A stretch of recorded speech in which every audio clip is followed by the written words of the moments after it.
So what we did was initially we designed one GCD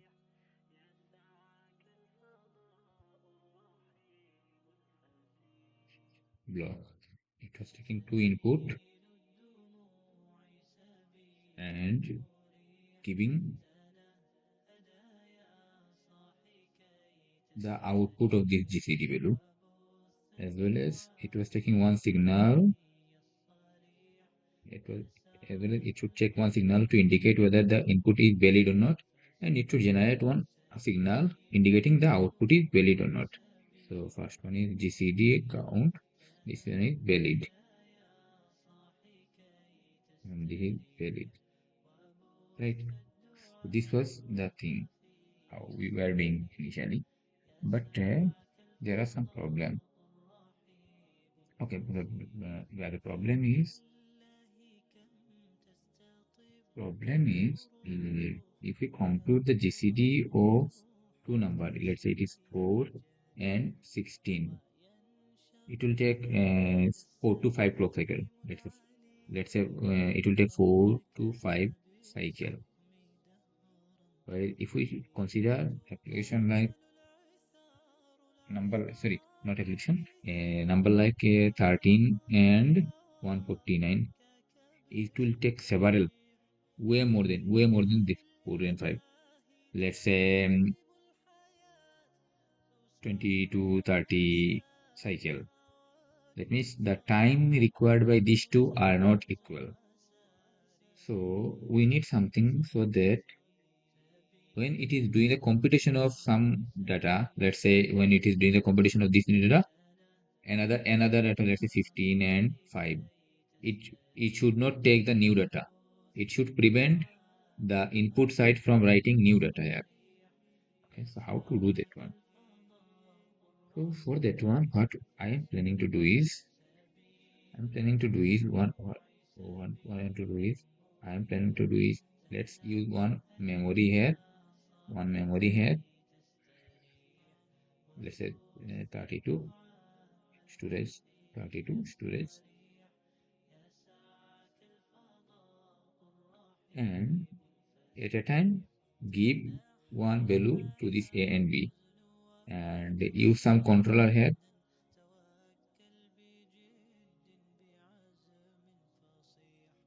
Some controller here that will control these two, as well as it will give some validity signal.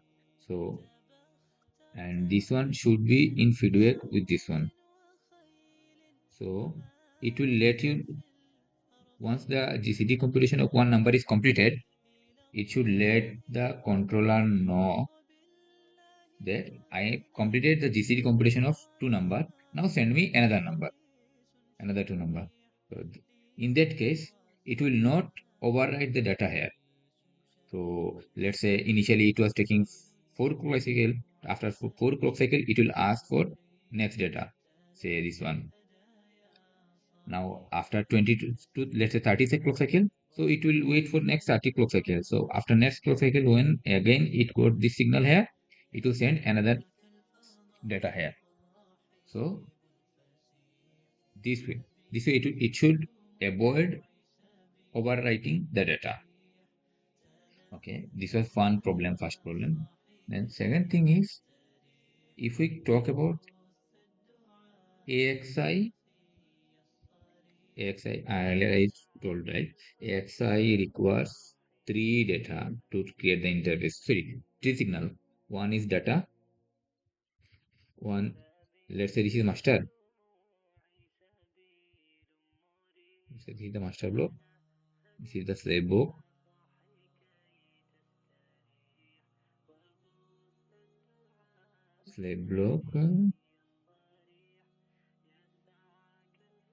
Says master is sending the data, and mastering informing it that the data is valid. So this is the data. Let's say it is 16-bit. Let's say 16-bit. Let's say this is this is data. This is valid signal. Data valid signal. Next is what? Before it sends the data and the valid signal, it has to check whether the slave is ready to receive or not. So that means what? The slave has to generate one cyclic signal here. So it has to be something like that is slave is ready, or something that we call is S underscore ready. And this is S underscore data, S underscore valid. So our slave is ready. Now, what is slave here? Slave is the GCD block. And what is the master here? For us, master is the DMA. GCD is the slave, master is DMA is the slave. Master. Now it has to do what? It has to return the computed result, right? So first is data, and second is, let's say, whether data is valid or not. So this is 16 bit, let's say,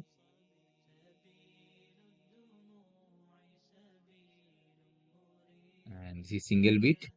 Now, before the slave sends data to the master should let the slave block know whether it is ready to receive the data or not. That means slave has to check. That means master has to generate one signal that master is ready to receive. Okay. If master is ready to receive, then only slave should send. Okay. Then it is sending us over the valid signal M axis valid, and then slave to master data.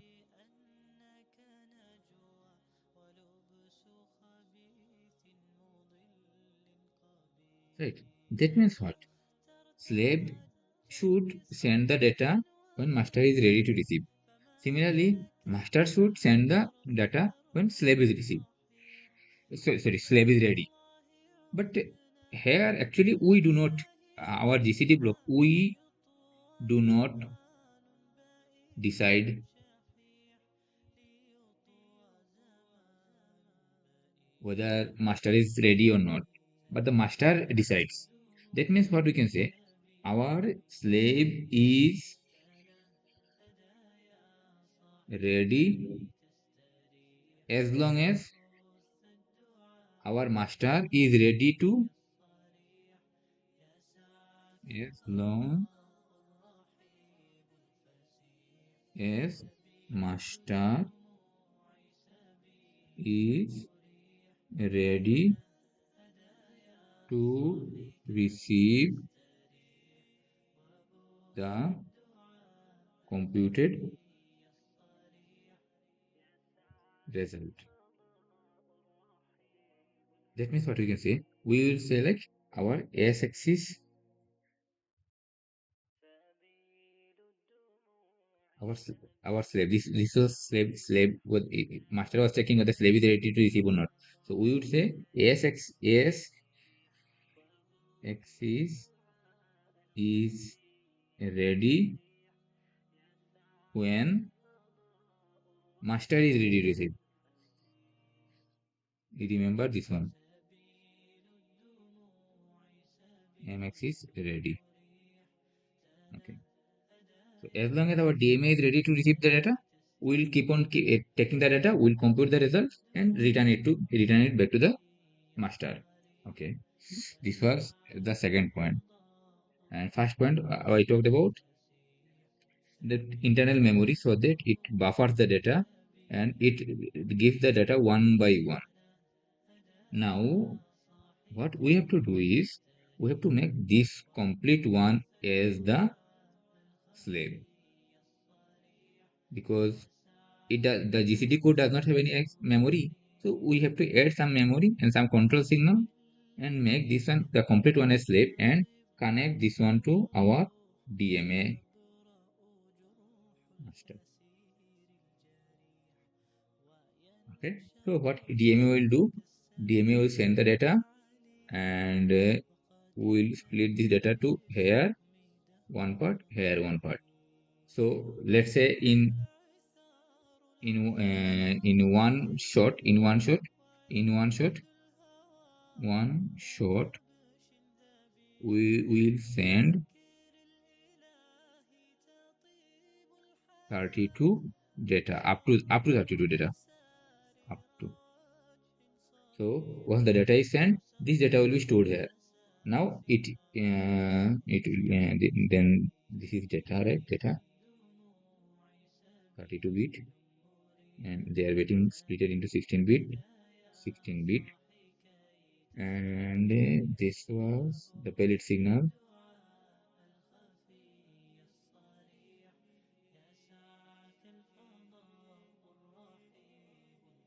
Pellet signal, and yeah, it is ready or not? Ready signal. Okay. So once it finishes storing the 32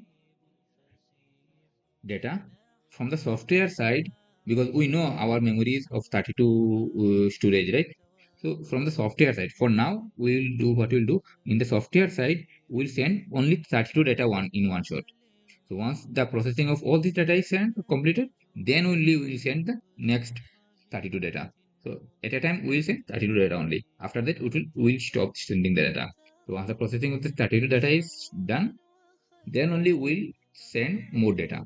So that's how we will do. So let us get back to the coding to understand how we are doing this on first one. So for that one, what we did is this was our core GCD core block. So I was checking if there was reset, and that has not been covered or not. So that was the control signal. I'll share the code of this one in the description. You can check there, check the code from there. So from here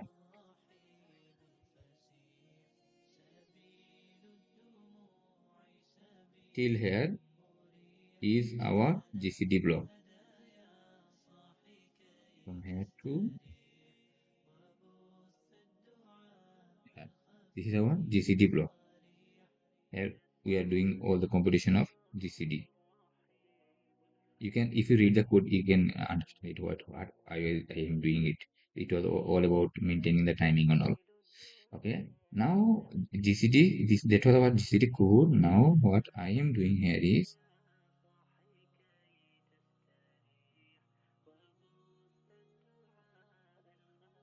yeah, input data buffer. Okay, not 32, it was 16. Sorry.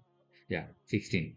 So I designed one memory buffer, input data buffer, which is of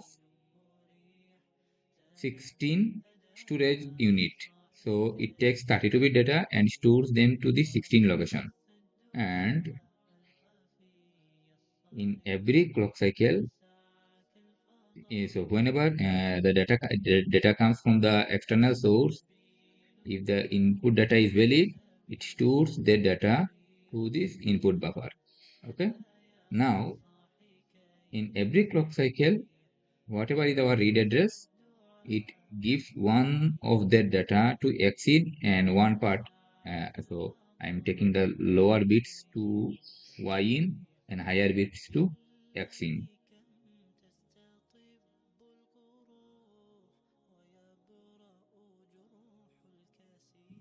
X in, y in.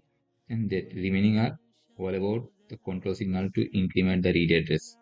Read address if in every clock cycle, in every clock cycle, it increases the read address by read increment. So if the read increment,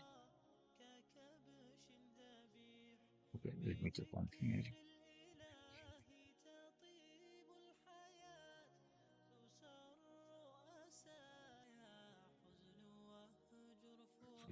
some confusion. Okay. So yeah, the reading command is stated MX is valid is nothing but it is telling the GCD query saying that I have computed one valid data. So every time it computes one valid data, that time read increment becomes one and it increases the read address. That means it sends a new data from the memory. That's how I have designed this one. So this was the top part. Okay.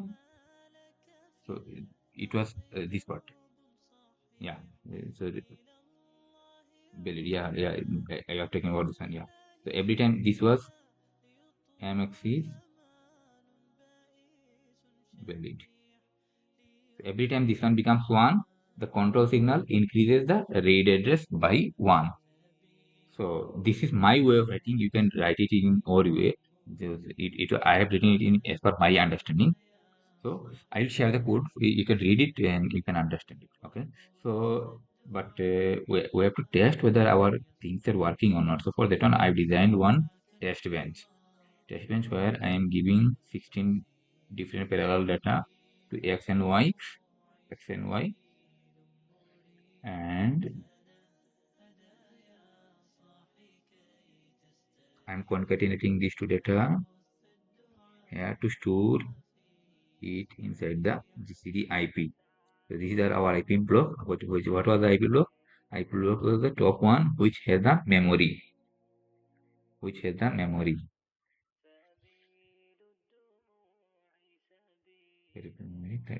Yeah, yeah.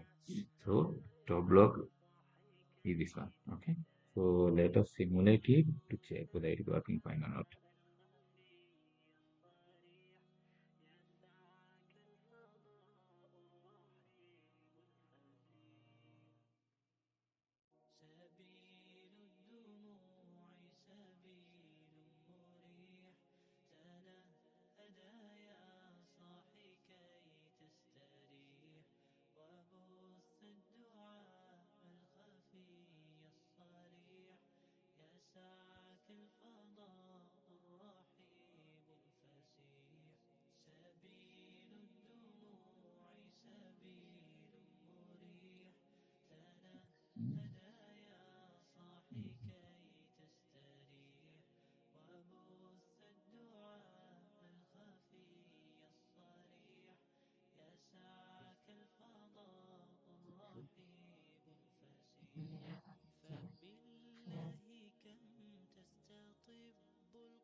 So you can see initially X and Y. This was X and Y. Yeah, these were the our input that were coming from the external source, because our IP is getting the data from the external source, and it will store this 16 value to the internal memory. So initially it is getting 4, 16, then 3, 9, 13, 149, 525. Okay. Now,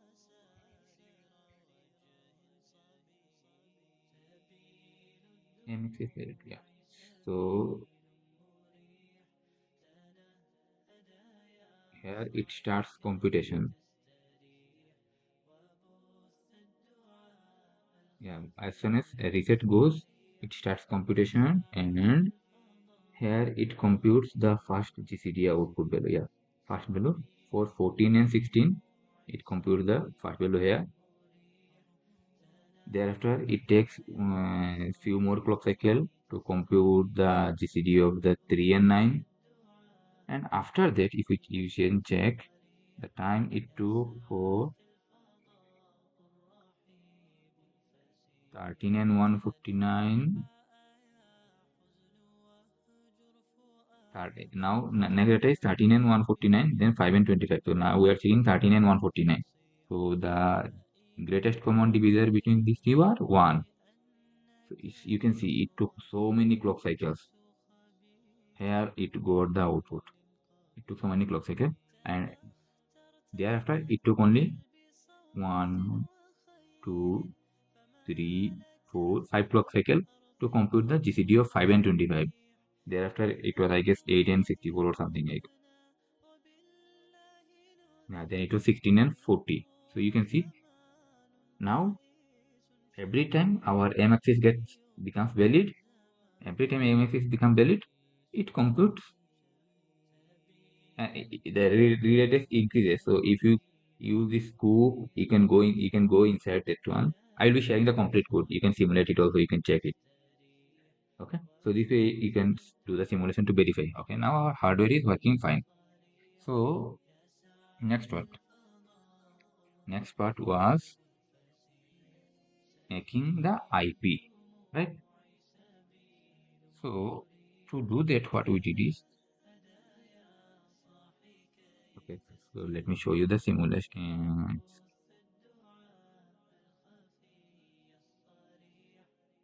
schematic rather. Let me show you the schematic.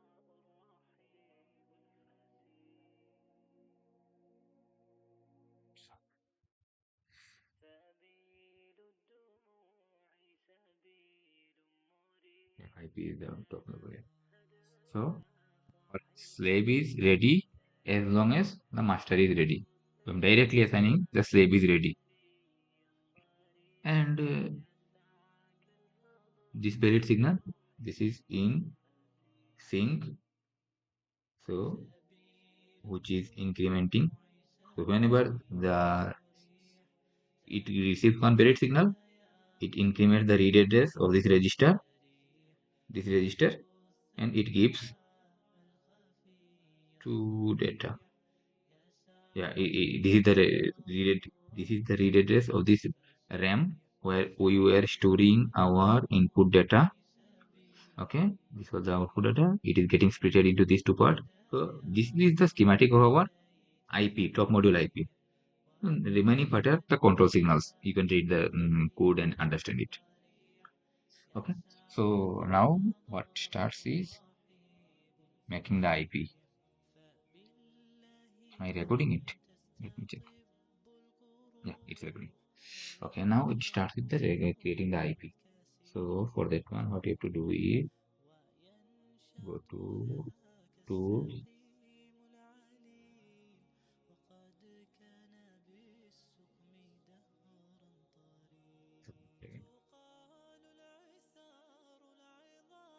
yeah, create and package new IP. Next, package your current project as an IP. Include, yeah. So I will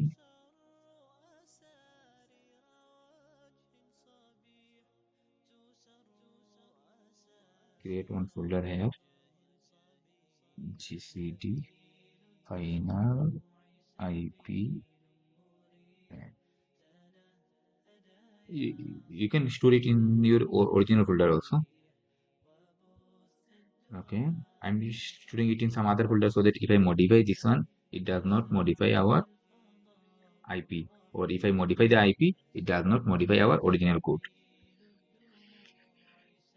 It is not necessary to do this one, but if you do not do this approach, every time you modify the IP, the original code will be changed. Okay, so click on again, next, finish. Okay, yeah, next, yes, finish.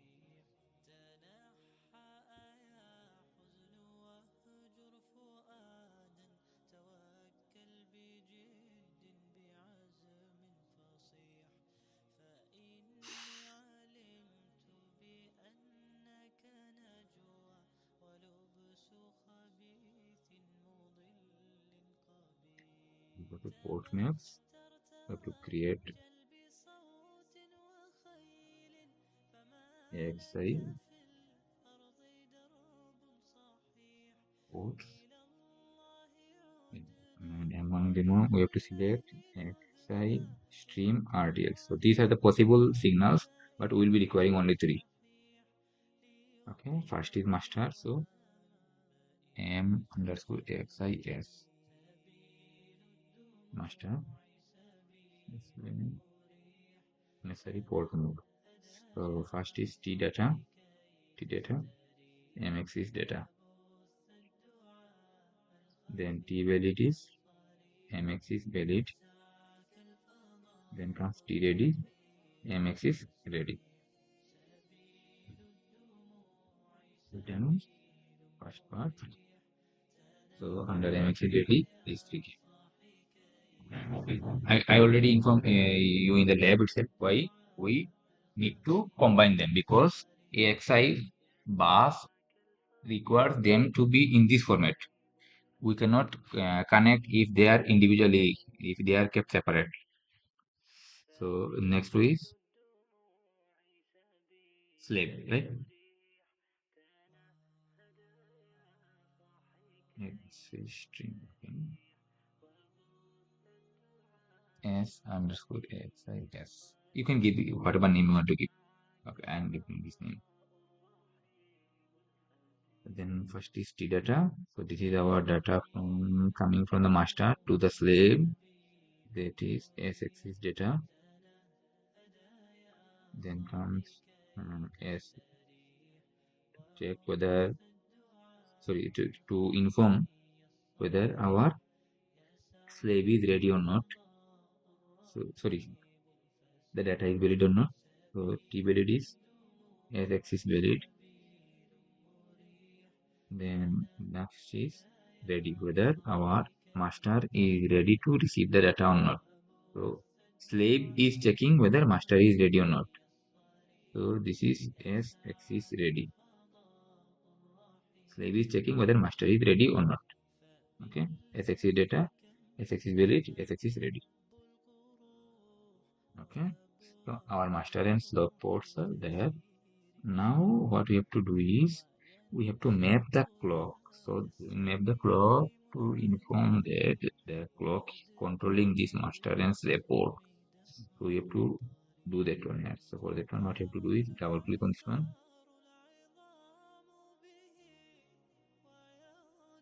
Okay, so yeah, X1 is clock and AXI clock. Double click on this AXI clock.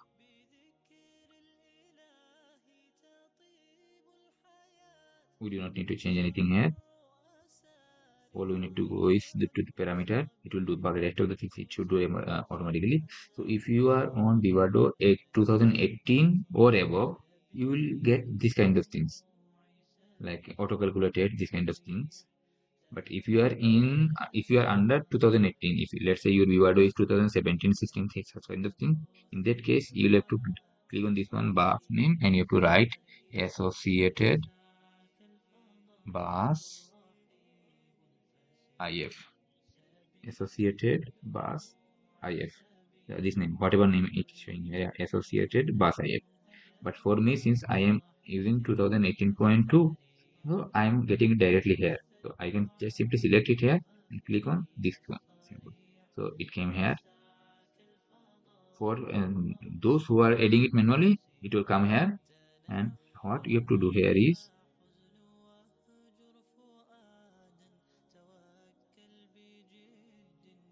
in this value, you have to write the name of your ports. So for us, the ports are am underscore axis, and you can separate them each of them by this column s underscore axis. Click OK. Remaining thing, if it maps it properly, the frequency and remaining thing it will do automatically.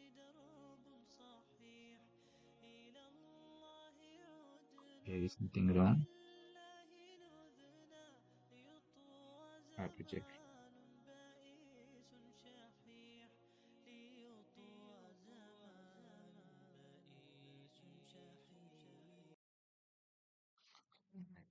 Do it again. There are some problem. Maybe I missed some point. So let me do the IP packaging once again. Tools, create IP package. Next, package your current project. The path I have given was finalize IP here. Okay, the next. Okay, yeah, I need to override the previous data. Finish.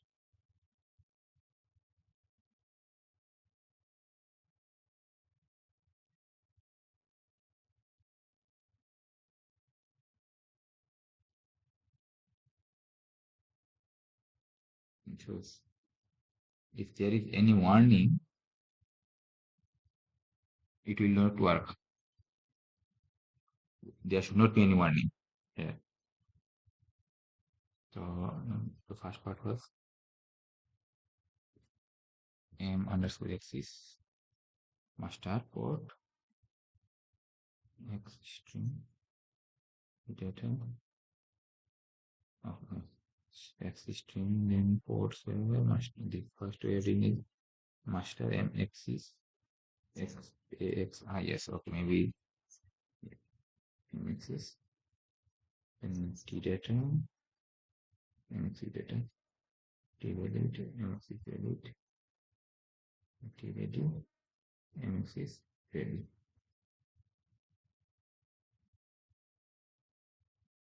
Next is slave. Next string okay s underscore axis. Port something t data sx data t value sx is value t value is sx is value.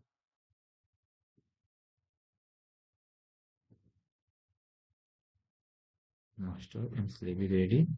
Now what next is clock. So expand this one, double click on this one. No need to change anything. Port mapping, no need to change anything. Go to parameter, and for those who are above 2018, you will get it here directly. You can simply click on this arrow, and for those for whom it is 2017 or lower, you have to write it here associated bus if. You have to manually write this name associated bus if, but because we are under the sorry since I am using 2018 or above, I'm getting it directly. So I'm simply selecting here and click on this arrow. So reset we do not need. What we need was clock. So let me do it once again for you. So for 2018 and above, you will get it like this. Select the associated bus if, click here under overridden, you will find it. And for those who are adding manually, you will also find it here. So name of our port is m underscore xis, s underscore axis. So I have to write the name of them here. M underscore axis colon s underscore axis. Ensure that there is no warning. There should not be any warning. Okay. If there is warning, your block diagram will not work. So ensure that there is no warning. So because it is going to be connected with the DMA, so there is no address map. Customization of GUI. This is how it would look like. The view package. So okay, let me change the name of this thing. GCD IP name is GCD IP final. GCD IP final version 1.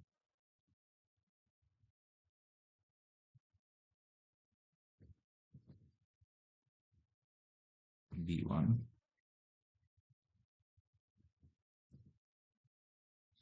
version 1.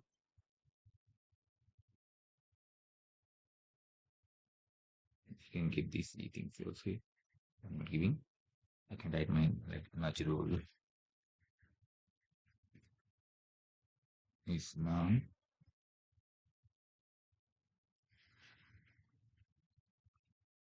like IIT1D.ac.in. It's not required. These are redundant. Okay. Then go to review. Collect the IP. Let's close it. So now is our next part, creating the block design.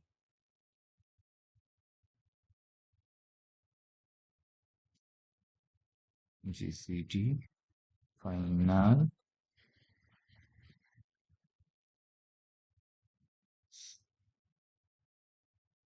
SoC system.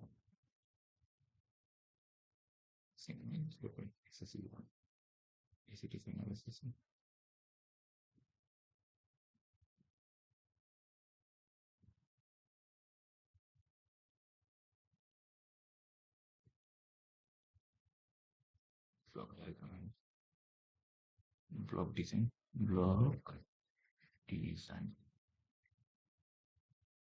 Okay, TL project. Select the board you are using. I'm using the Zybo board.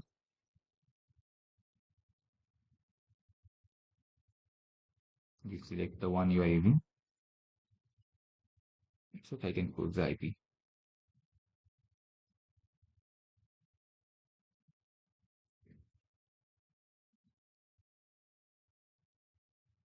Am I recording? Yeah, it's recording.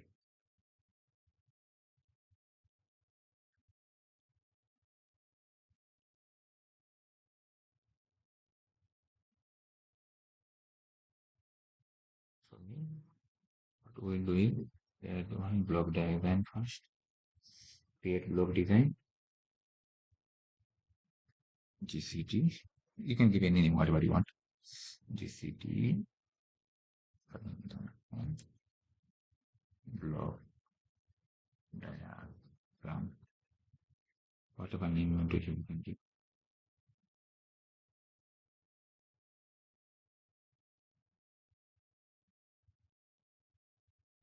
Okay. Now, first thing is we have to include our IP. So go to IP catalog, select the repository, right click, add repository. So our IP, final IP, GCD final IP was here. Found the GC API final version 1. Okay. So let's go to the diagram. First we need is link PS.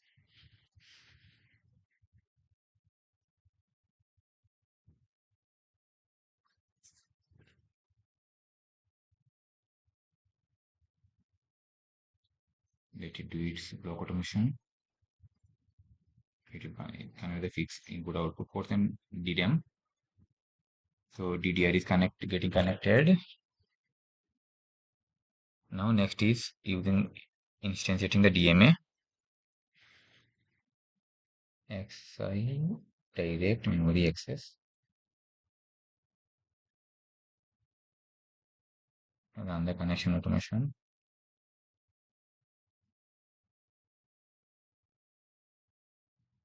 Okay, DMA.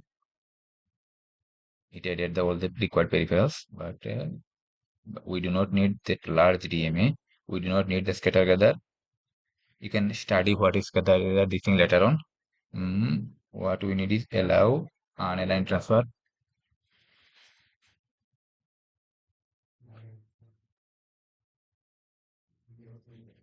On unallow transfer.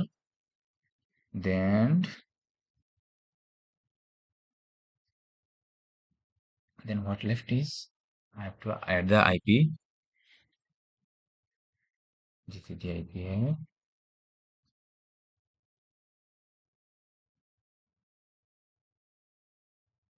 Yeah. So it is 32-bit. Our input port was also 32-bit. Also, we can directly connect them. Oh, it's not like a connection.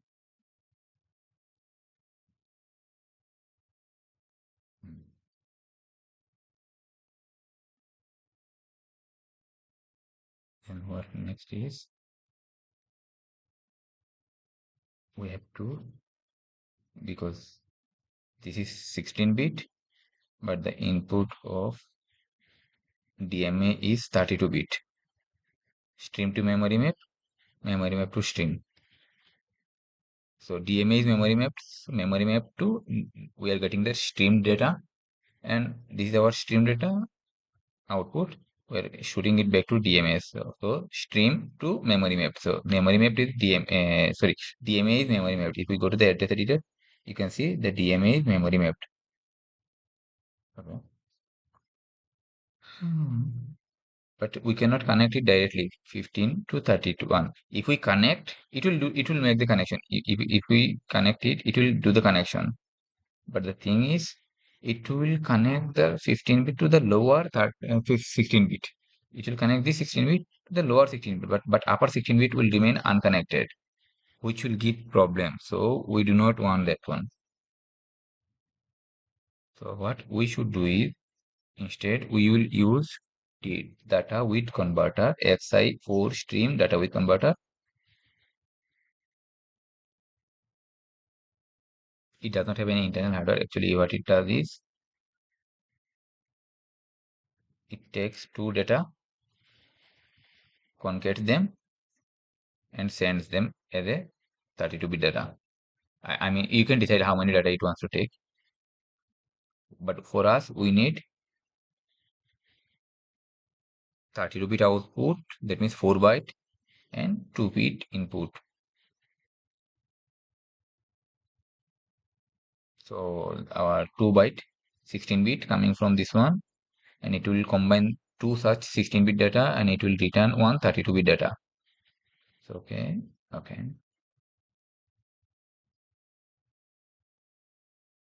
This one back to here. Run the connection automation. Clock. It will add the clock here. Okay. Now what left is reconnecting the reset. So just connect the reset to this one.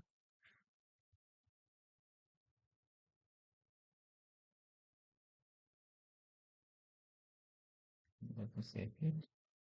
Okay. Now everything is fine, but DMA should receive the data and DMA should send the data right to the processor because it is not connected with the processor. Two port of the DMA, right? One was S2MM, we connected to the receiver side, and MM to S to this one. But how would this AXI light? This is not for data transfer. This is for controlling. This is not for data transfer. But for data transfer, these are the two ports. One is for receiving the data. One is for sending the data. So to this processing system. So for that one, what you have to do is we have activate some port here.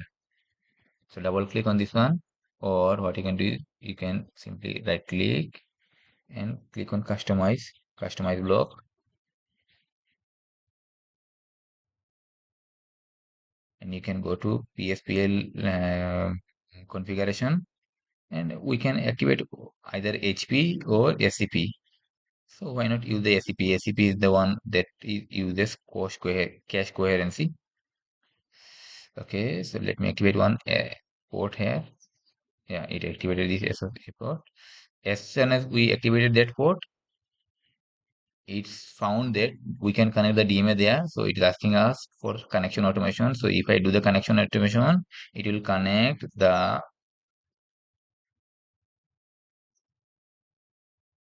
memory map to stream here. Now another is left, that is memory stream to memory map. Okay, completed connection. It is AXI smart connect. Okay.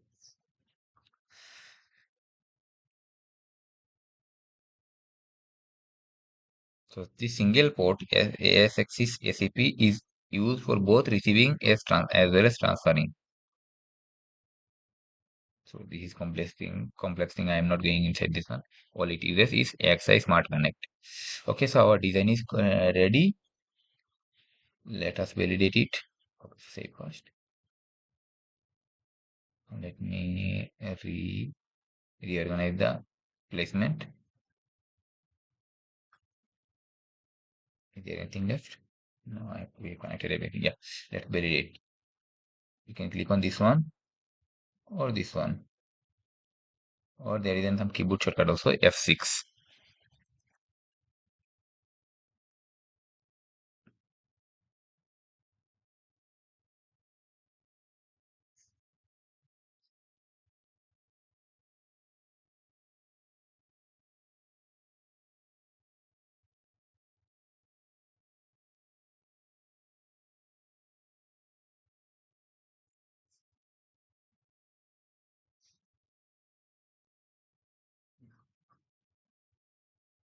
There is something wrong.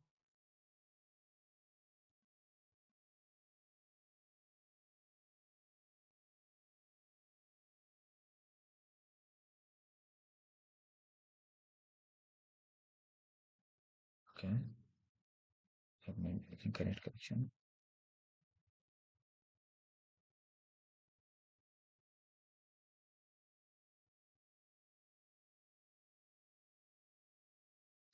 Okay.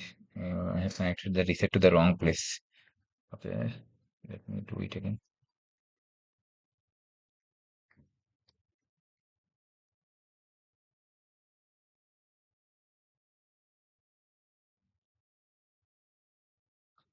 Sync.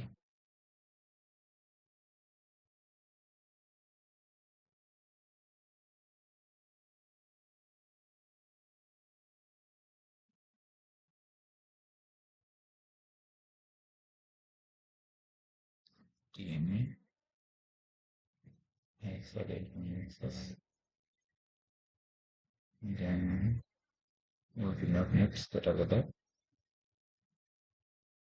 We want to unaligned transfer.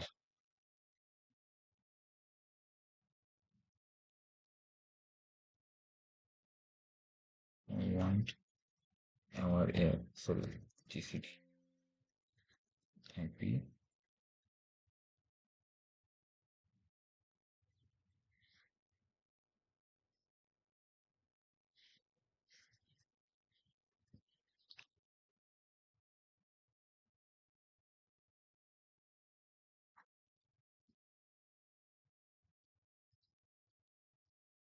We need data with converter.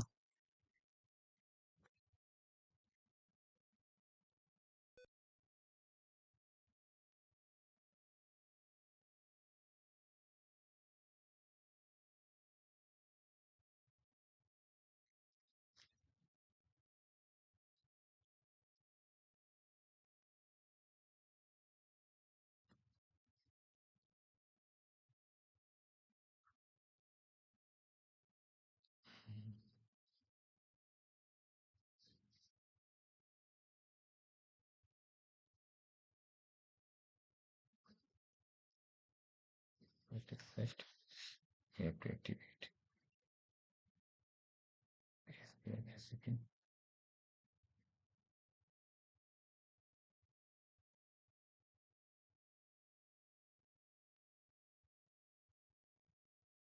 Connection interruption. On.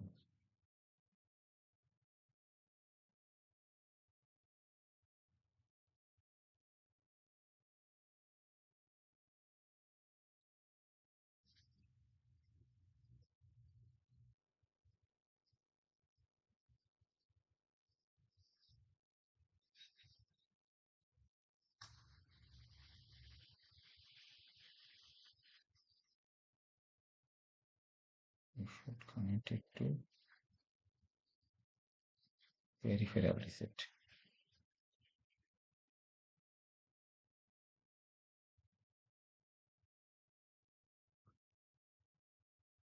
The reset that is going to the DMA,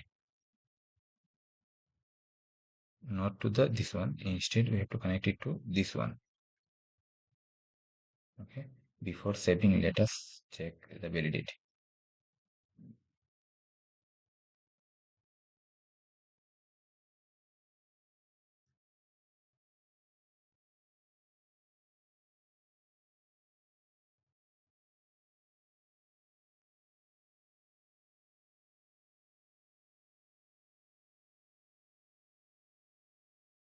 Recording. Yeah.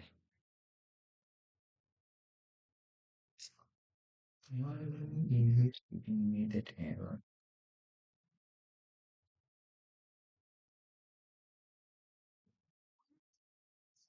Yes, we have to ensure that there is no extra warning. I don't know why that warning came. We can connect any of this reset.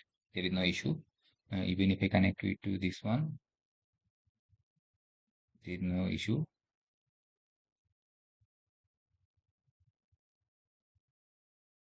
But both the reset should work. I don't know why it gave warning earlier. Yeah, okay. It should have only this warning. That frequency warning should not be there. I don't know why it came earlier. It should that once I close and reopen it gone. So okay, that this was all about the block design. Now let's save it.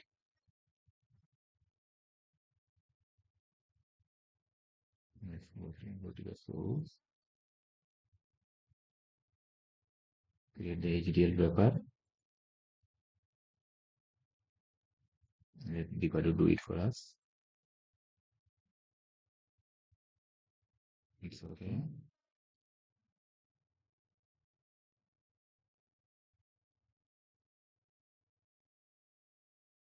That's the animation.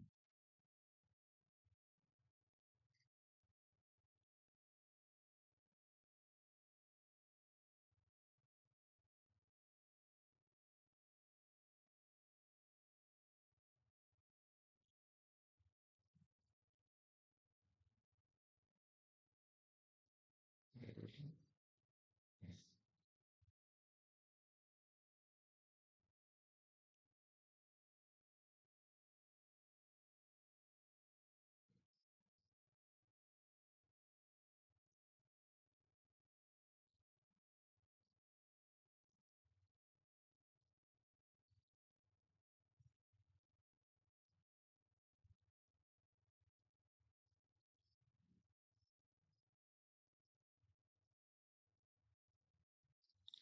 Import the recording until recording is it finishes. Then adding the stream.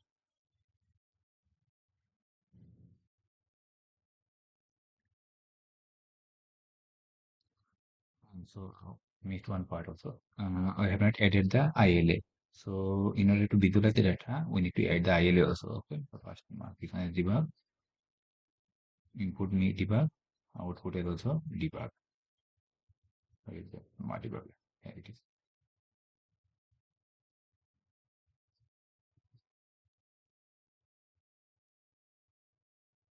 For the debugging, run connection automation.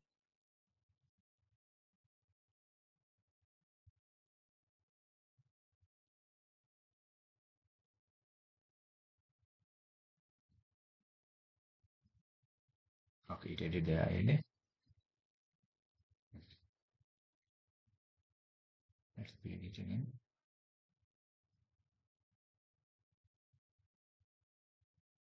Mm,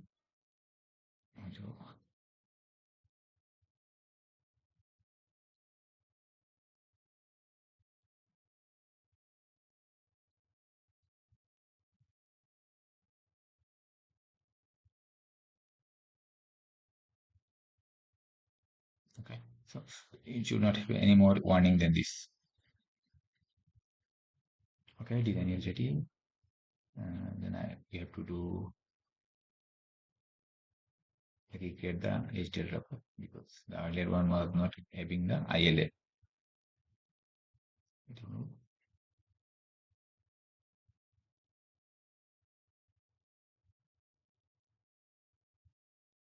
Create the HDL wrapper again.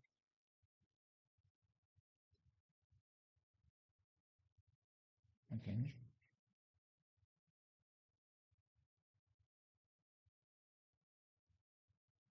Now generate the bit stream.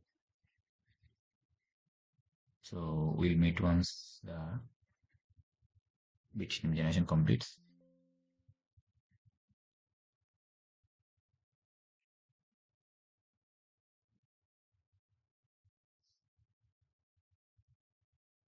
Okay, so synthesis is sorry, bit stream generation is completed. So let's cancel it.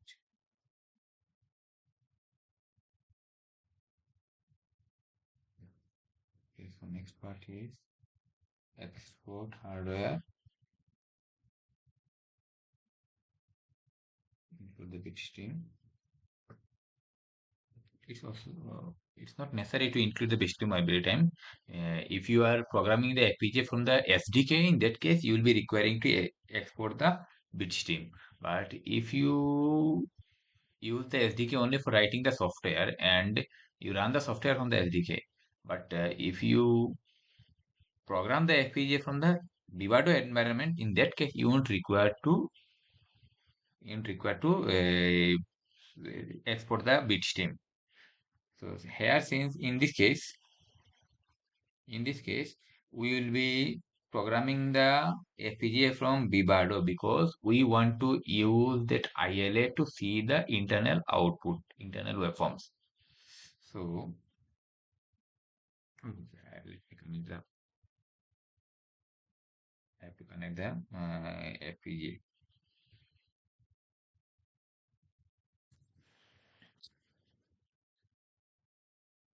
Okay, so our bitstream exporting completed. I have exported the bit in hardware bitstream. Now let's launch the SDK local project.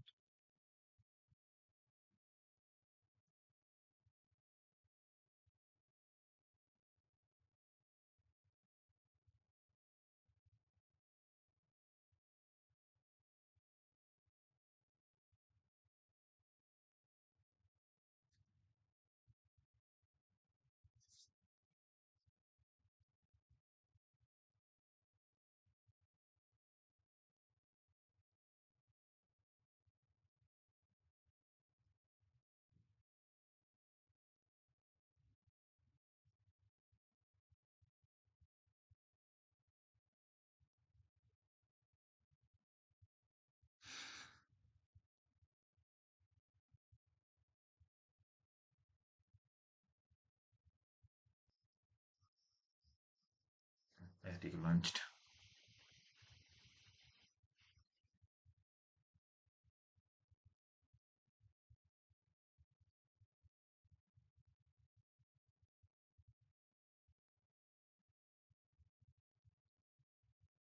Okay, so our SDK is ready. So initially, what we will do is we'll start with an empty application. Go to new, file, new application project.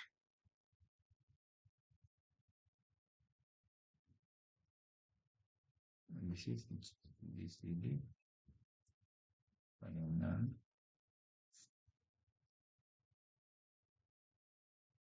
And we'll start with an hello world because if we start with an empty application, in that case, all the requiring necessary libraries will not appear automatically. But if we start with one ready-made application, let's say hello world, in that case, it will bring all the necessary libraries and packages to our working folder. Otherwise, we'll have to add them manually. So it's better if you start with one hello world application. So our hello world application is ready. Hello world application is ready. So go to hello world application source and this one. Okay. Let us set up the terminal. Activate.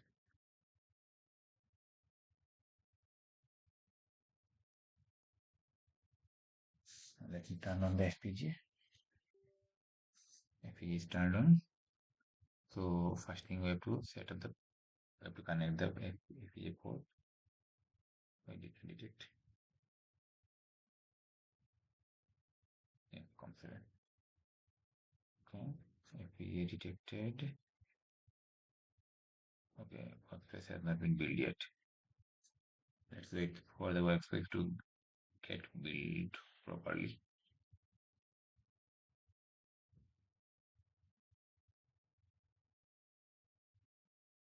Workspace building complete. So let us test our Hello World application first. So select our application project, right click, run as luncheon hardware. It should print the hello world. Yeah. That means our processor is working fine. Okay. So we have not programmed the FPGA. That is programmable logic. We have not programmed that part yet. All we are using is if we go to the run configuration, you can run configuration. Yeah. If you go to run configuration, you can see that the hardware that we exported earlier, GCD final block wrapper, is a hardware platform. So it is using that hardware platform, but it is not programming the FPGA. It is using the hardware platform. So directly, why it can use the software code to run on the hardware platform without programming it? Because the ARM Cortex cores, they are already there. These are hard-coded cores in the FPGA chip. So we do not need to program the FPGA in order to get those cores running. But in order to get our own design, that is the GCD block, the DMA things, the logic analyzer, integrated logic analyzer, these things. So if we want to use those hardware resources, we'll have to program it first. So let's go to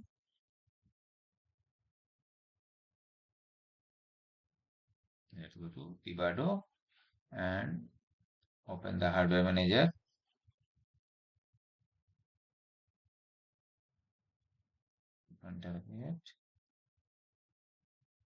So now here what we'll do, here when we program the FPGA, now our ILA and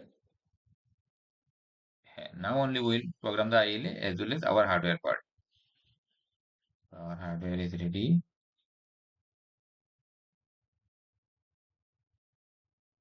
Okay. So let us set a trigger. So let us set the trigger then when our S axis, the M axis from master to slave, MM to S, memory map to stream.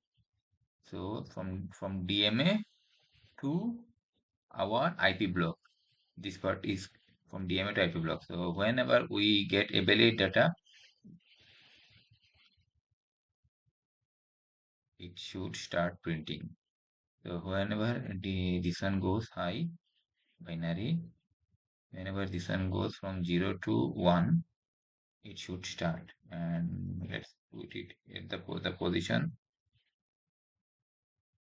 Trigger position is, let us keep it at 2. Let's keep it at 10. Okay. Okay, now comes let us arm the ILA. Our ILA is ready.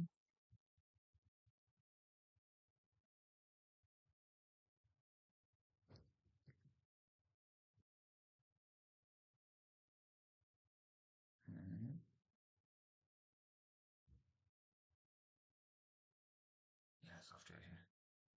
So here what I'll do, I have written the code earlier. I'll place it directly here. So here I am sending 16. This is going to send 16, 1, 2, 3, 4, 5, 6. Okay, that's 16, 32. 32, 32, 32 16-bit number. But our storage was 16, 16. So in fast, so because that port width of the DMA from the DMA to our IP was 32-bit, right? So each of them are 16-bit. Each of them are 16-bit. So it will send two numbers at the same time. It will send two numbers at the same time. So it will concat these two number and send. It will concat these two number and send. So that's why total 16 for A, 16 for B, total 32. Sorry, I mean, yeah. So total 32 numbers are there. 16 for A and 16 for B. Okay. I'm not changing the name at all. So let's save it. It will be in the program.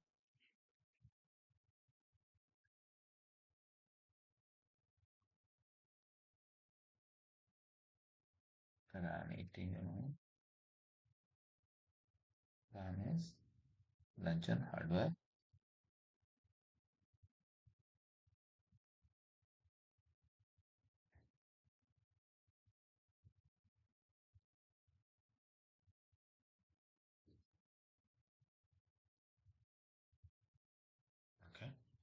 and the data.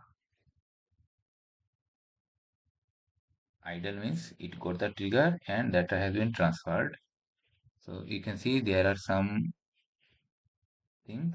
So let us expand them. Let me expand the receiver side also. Yeah. So here it got T-valid. So it got the T-valid here, but it started sending data here because our DMA was not ready till here. So here only DMA became ready.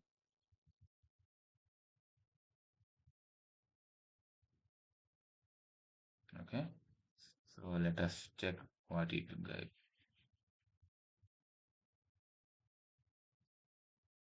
You can see first data was 0903, 003, 09. Okay. So let us change its format to Redis to unsigned decimal. Oh, okay. Because it is having two number together, so unsigned decimal will not work. So you'll have to keep them in hexadecimal only. So because it is a concatenation of two number, and this is our Redis unsigned decimal. So first we got 3, which is the GCD of 9 and 3.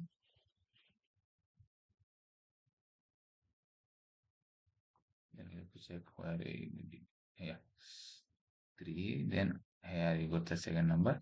Then as 3, thereafter it was for after 3, it was I guess 7 and 13 and 149. So it we got 1 here, and after that for 5 and 25 here.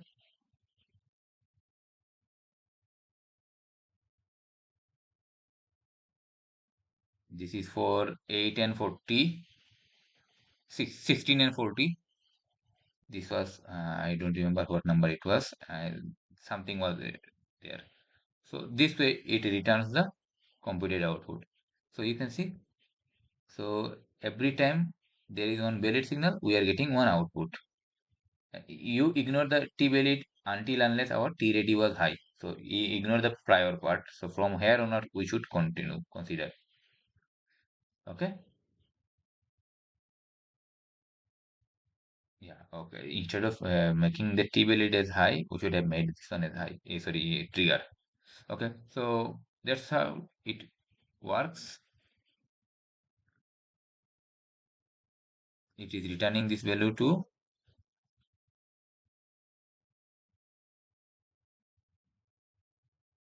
this way it is working. Okay, so our architecture is working correctly. And what we can do is we can plot them here also. We can plot them here also using some print statement. So I'll have to check the format for that. Let me check one second.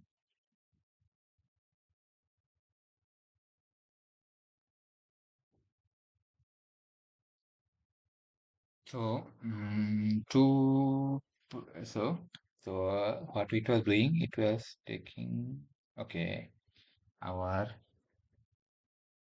input was, let's say it is xy. It was taking data from xy, x and y, let's say it is taking data from xy, and 32 data is being sent, and return data is should have xy. Let me give it. Let's give us ab.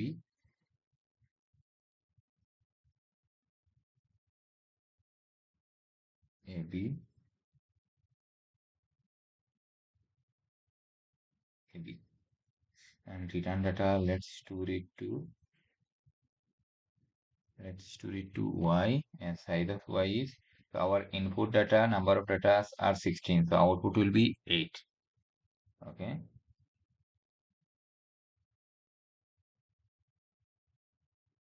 4. sorry. No. So we are sending 32, that means 16 numbers, 16 different, 16 for X, say 16 for Y. So we'll receive 16 as the computed 16. So out of this 32 number, 16 are for A, 16 are for B. So for every A and B, we'll get one GCD value. So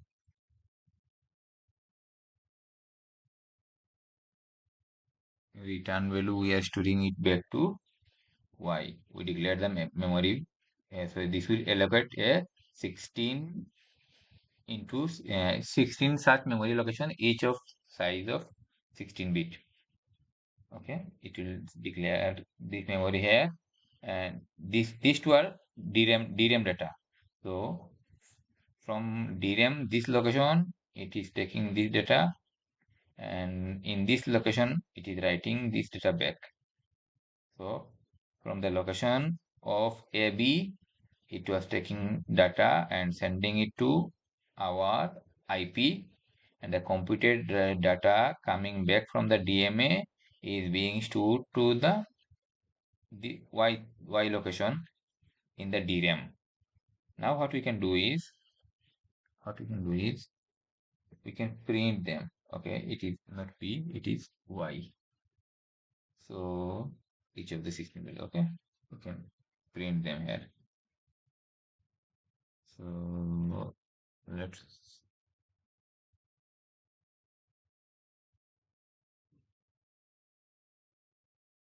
let us arm the ILA once again.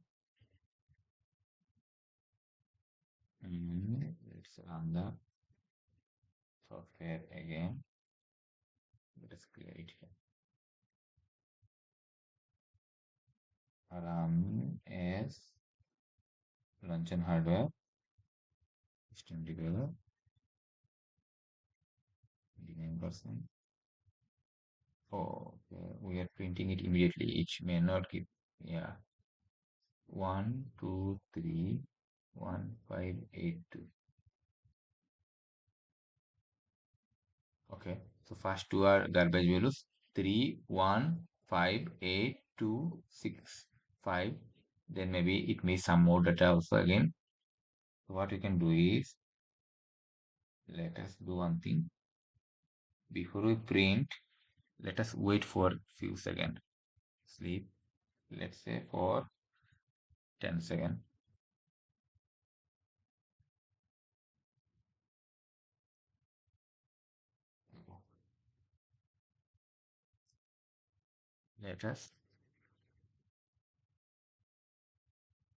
Let's wait for,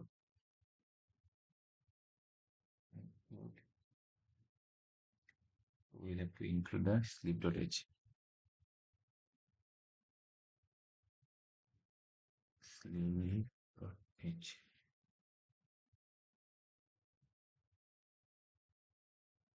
Yeah, warning is on. So let's run the ALA once again. Ideal means it already got the trigger, everything is correct, done. Let's say it is. So let's run the ALA once again, waiting for trigger. Okay, what you can do is, instead of this one, it's okay, Okay, which one you can send any of these here. Okay, so it will transfer the data, and thereafter it will wait for 10 seconds for the data transfer to finish. Then it will print. I am giving some arbitrary 10 seconds. There is some other way also to check. Okay, cleared it. ILA is armed. Let's run. Mention fiber.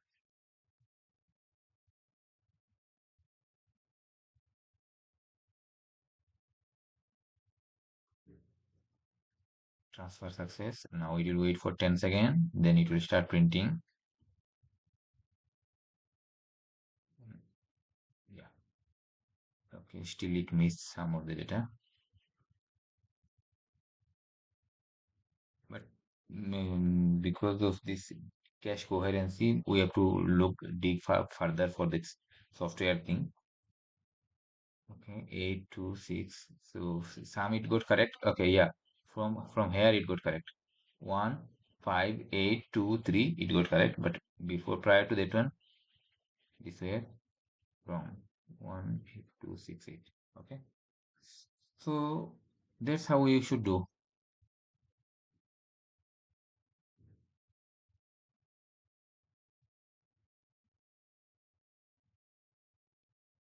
Okay. Well,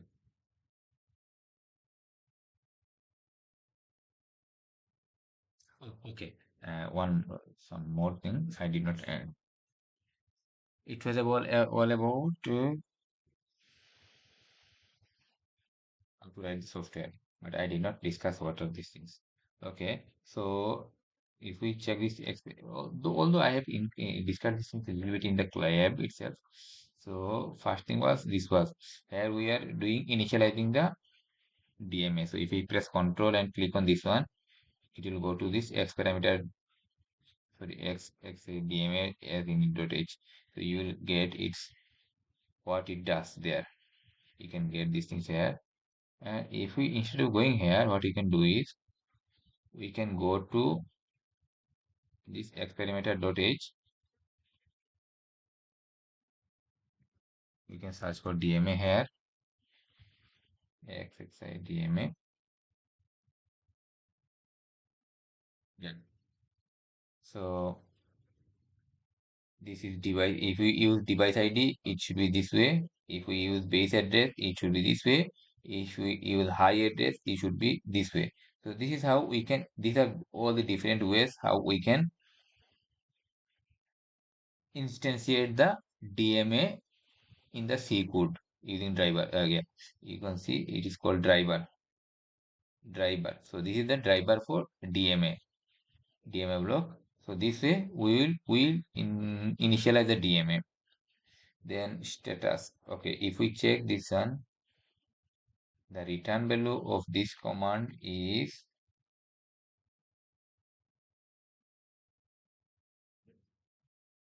return. Yeah, it returns XXT success or XXT failure. There is some areas.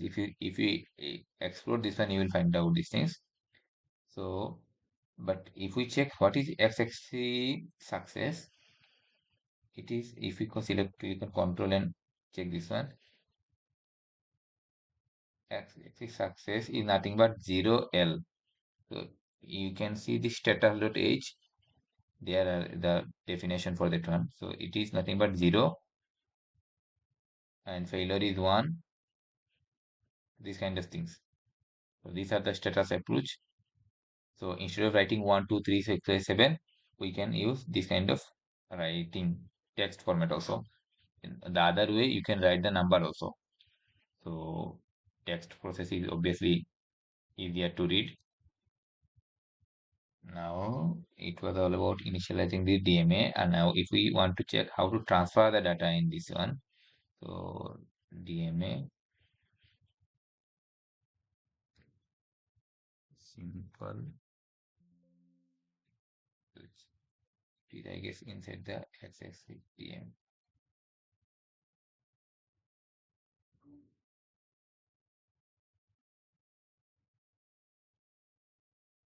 Let us check this DMA transfer function.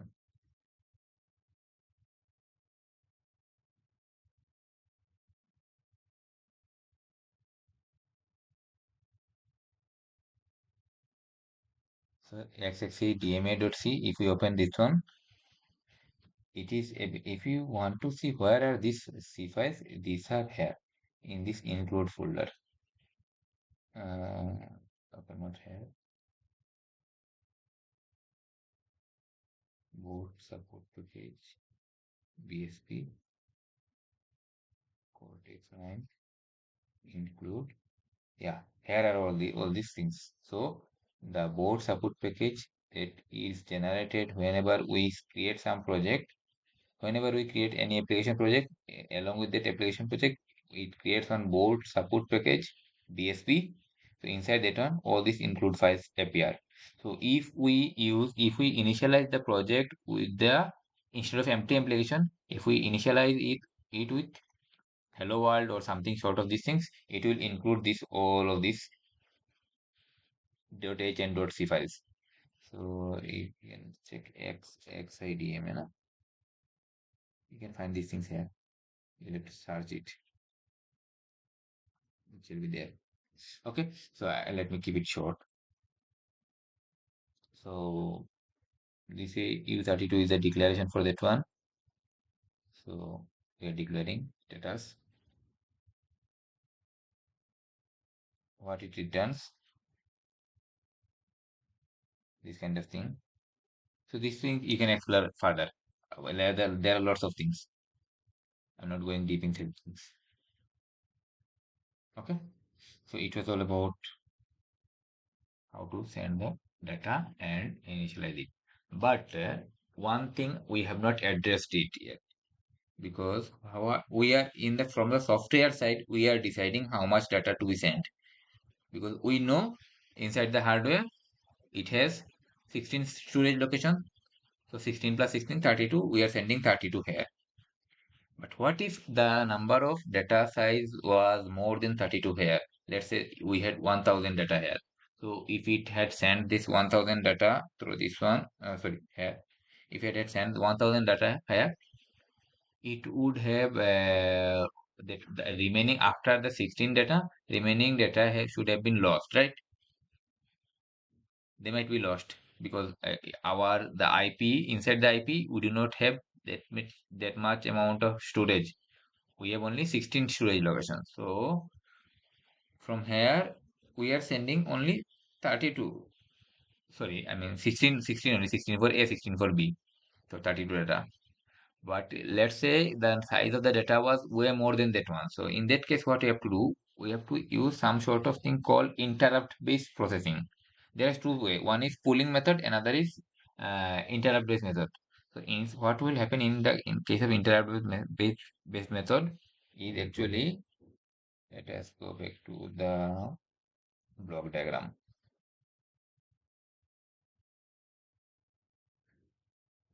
Yeah. So you can see in the DMA there is two things. MM2S interrupt out, STM interrupt out. And if you go to this DDR, sorry, not DDR, I mean processing system, you can enable its interrupt. Go to customize, PSPL configuration.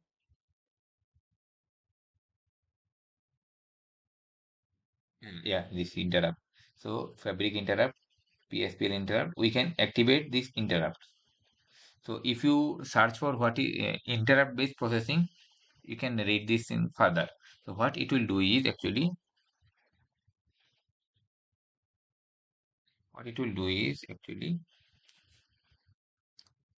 let us say this is our processor or DMA, whatever you can say. Let's say this is processor. Uh, let's say this is our PS. Here is the DMA controller, and here is the IP. Let's say GCD IP.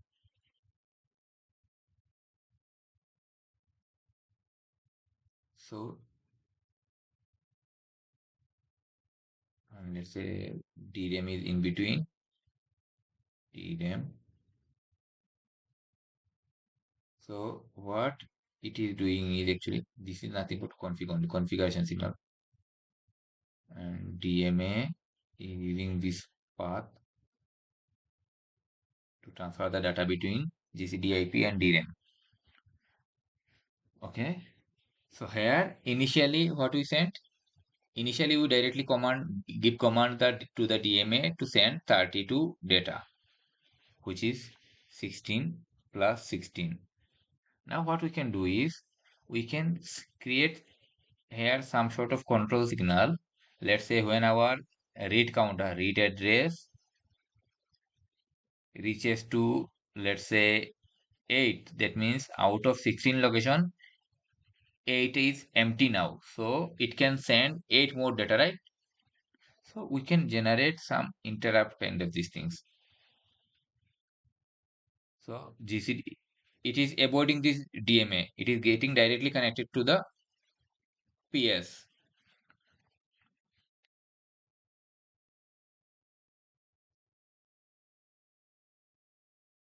Mhm. Yeah. So if we activate the interrupt here, and if we create some interrupt logic inside this our IP here, so I this will send interrupt signal to the DMA. Not sorry, not DMA, to the PS. But DMA also has interrupt, right? So we can combine the interrupt of this one as well as the interrupt of DMA and connect it to the processor. And now processor will check the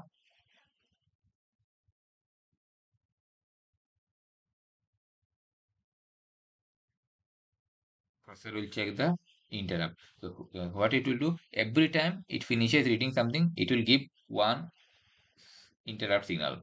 So DMA, sorry, PS will check this kind of interrupt. Okay, there was some interrupt from the GCD block. That means it is asking for the data. So what in the software we should write like something. We have to write some this kind of coding here. We have to incorporate this interrupt thing also. You can explore it further. I'm not going to for that one. So we can incorporate that interrupt thing here. So what it will do is whenever it gets that interrupt, it will send some more data. Let's say eight more data. Whenever it gets that interrupt, it will send eight more data. So we'll have to write this instruction once again here in a loop format. So every time it gets some interrupt, send some more data. Every time it gets an interrupt, send some more data. In that way, we can use so our data will not be overlapped and we can send lots of data and it will be controlled. It was all about, I mean, this was all about the SoC kind of SoC based design thing. You can read further. You can explore. So let me stop it here.